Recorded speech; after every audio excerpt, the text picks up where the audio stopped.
Rickets. Rickets होता क्या है?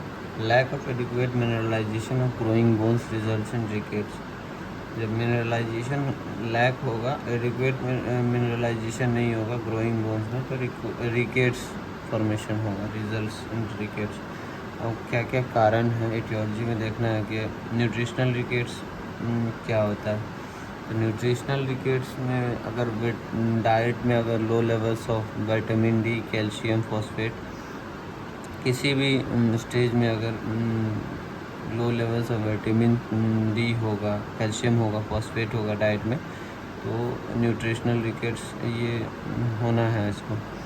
जनरली वेस्टर्न कंट्रीज़ में नहीं होता था, जैसे डेवलप कंट्रीज़ में नहीं होता था, लेकिन अभी इंडिया में और मैनी अदर डेवलपिंग कंट्रीज़ में इट इज़ वाइडली प्रिवेलेंट है, काफ़ी प्रिवेलेंट है।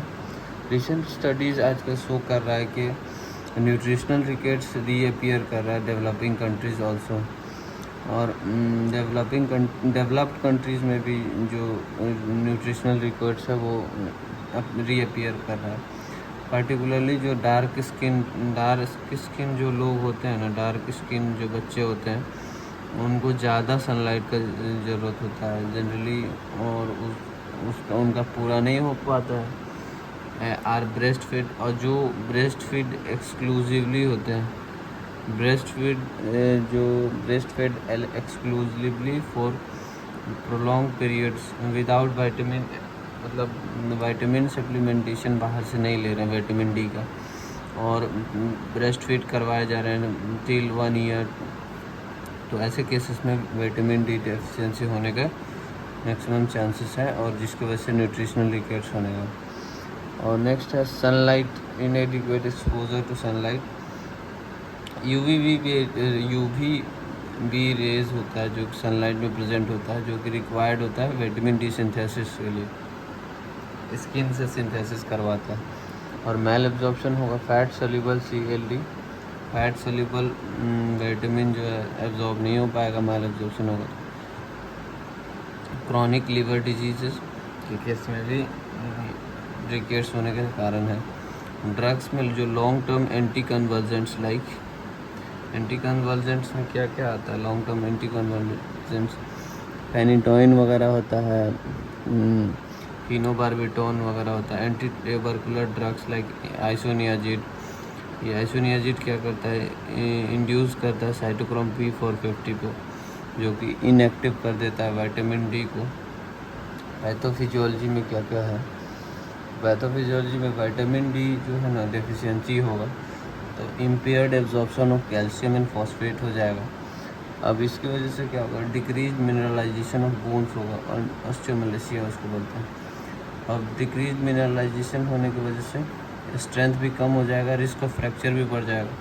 Disproportionate short stature due to short limbs, मतलब इसमें जो डिस्प्रोपोर्शनेट शॉर्ट स्ट्रेचर होगा, मतलब कि इसका हाथ छोटा हो सकता है या पैर छोटा हो सकता है, मतलब ऐसा नहीं है कि एकदम सारा बॉडी एकदम बराबर से सबसे छोटा होगा, ऐसा नहीं है। डेवलपमेंटल डिफॉर्मिटीज़ होगा।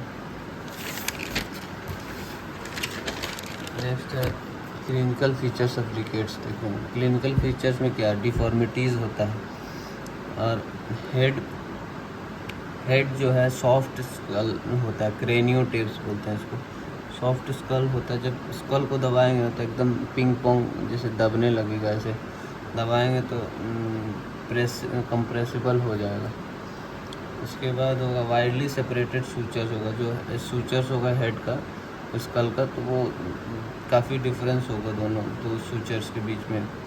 वाइड ओपन फॉन्टनेल होगा विद डिलेड क्लोजर होगा, एंटीरियर फॉन्टनेल, ब्रैगमा लैम्डा बोलते हैं ना एंटीरियर फॉन्टनेल, और पोस्टीरियर फॉन्टनेल को, तो वो जो है वाइड ओपन होगा। चेस्ट रीजन में क्या क्या दिखेगा? चेस्ट रीजन में जो है हमको दिखेगा रेकाइटिक रोजरी।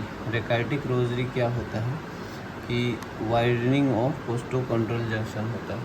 रेकाइटिक रोजरी जो होता है ना, तो इसका क्या कारण है?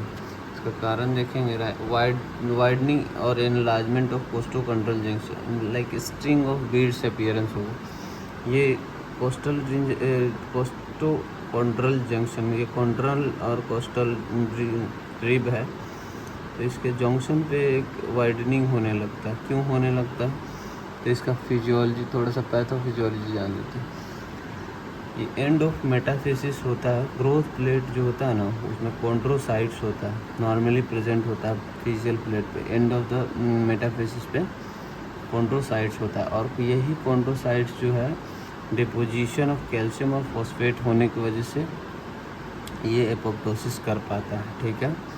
और जो कि एपोप्टोसिस होने के बाद रिप्लेस कर जाता है ओस्टियोसाइट से, और ओस्टियोसाइट्स डिफ्रेंशिएट्स करके ओस्टियोब्लास्ट और ओस्टियोक्लास्ट बनाता है, और वो ओस्टियोब्लास्ट जो है बोन और नया ओस्टियोइड टिश्यू फॉर्मेशन करता है। लेकिन इस प्रोसेस को एनकोंड्रल ओसिफिकेशन और कैल्सिफिकेशन कहा जाता है, ठीक है ना। लेकिन जिसमें कि फॉस्फेट ये रिक्वायर होता है, मस्ट होता है। अगर ये फॉस्फेट नहीं प्रेजेंट होगा तो ये एपोप्टोसिस भी नहीं होगा कॉन्ड्रोसाइट्स का। अगर कॉन्ड्रोसाइट्स का एपोप्टोसिस नहीं होगा तो ओस्टियोसाइट से चेंज होने का चांसेस ही नहीं है। तो सिर्फ ये कॉन्ड्रोसाइट्स ही अपना डिपॉजिट होने लगेगा, और होते होते कॉन्ड्रोसाइट हाइपरट्रोफी करने लगेगा, और कॉन्ड्रोसाइट हाइपरट्रोफी करने की वजह से ये रेकाइटिक रोजरी दिखता है, ठीक है। और नेक्स्ट है हैरिसन ग्रूव। नेक्स्ट दिखता है कि हैरिसन ग्रूव या हैरिसन सल्कस बोलते हैं, जैसे कि इसमें होता क्या कि रिब केज वीक हो जाता है,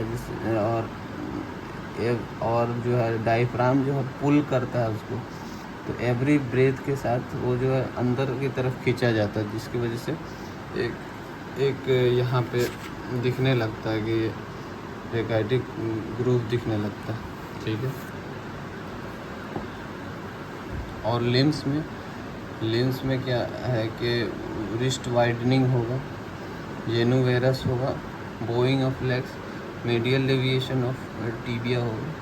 मतलब जेनुवेरस का मतलब है मीडियल डेविएशन ऑफ टीबिया होगा, और ये जेनुवेलगस नॉक नीज होगा, lateral deviation of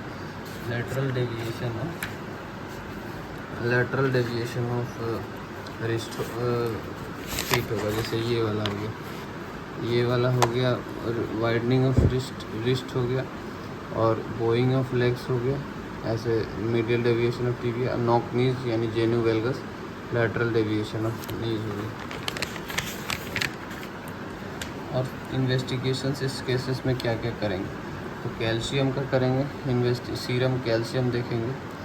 serum calcium decrease भी हो सकता है और नॉर्मल भी हो सकता है। और नॉर्मल किस केसेस में होगा, तो जब जैसे सीरम कैल्शियम डिक्रीज होगा तो पीटीएच निकलता है, पैराथायरॉयड हार्मोन, और पैराथायरॉयड हार्मोन जो है इसको बढ़ा देता है। फॉस्फेट घटेगा और पैराथायरॉयड हार्मोन बढ़ेगा, अल्कलाइन फॉस्फेटेज इंक्रीज होगा। 25 हाइड्रोक्सी कोलेकैल्सिफेरॉल जो है प्रिकर्सर है फॉर्म ऑफ विटामिन डी है, सेंसिटिव मार्कर। और रेडियोलॉजिकल इन्वेस्टिगेशंस में क्या करेंगे, प्रीफर्ड फॉर डायग्नोसिस के लिए यही रेडियोलॉजिकल इन्वेस्टिगेशंस ही प्रीफर किया जाता है। जो कि एक्सरे में फर्स्ट चेंज क्या दिखेगा, loss of normal zone of provisional calcification, this results in ये क्या इरेगुलरिटी, ये देखिए irregularity at the end of metaphysis, fraying बोला जाता है इसको। Irregularity at end of metaphysis दिखेगा, cup like shape of the end of the long bones, और स्प्लेइंग मिलेगा, widening of the growth plate, lateral deviation मिलेगा।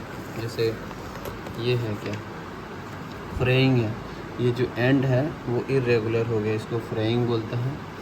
और जो स्प्लेइंग है, कपिंग है, जैसे cup like and of the bones, long bones जो है कप लाइक फॉर्मेशन हो गया।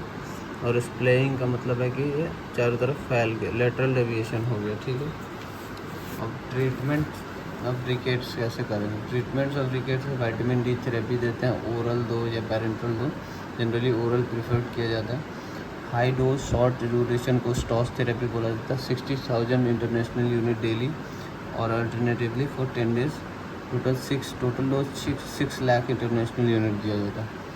Low dose long duration preferred किया जाता है, 2000 to 6000 international unit per day for 12 weeks दिया जाता है। और मेंटेनेंस डोज उसके बाद दिया जाता है। After the deficiency of each character 400 international unit per day for less than 1 year child. अगर 1 ईयर से ज़्यादा का चाइल्ड है तो 600 international unit per day for. और कैल्शियम टेबलेट साथ में देना ही मस्ट है, 50 to 75 मिलीग्राम पर केजी पर डे। और नेक्स्ट है रिस्पॉन्स टू ट्रीटमेंट कैसे चेक करेंगे। रिस्पॉन्स देखना है कि फॉलोअप करेंगे 1 महीना के बाद, 4 वीक के बाद एक्सरे फिर से 4 वीक के बाद करवाएंगे। एक्सरे क्या शो करेगा, healing dense white line of rickets, white line of rickets due to deposition of calcium at the physeal plate. Calcium deposition of calcium होगा फेशियल प्लेट्स में, जो कि इंडिकेट करेगा गुड रिस्पॉन्स टू ट्रीटमेंट। अगर response नहीं करेगा adequate vitamin D therapy को, उसको बोलेंगे रिफ्रैक्टरी रिकेट्स।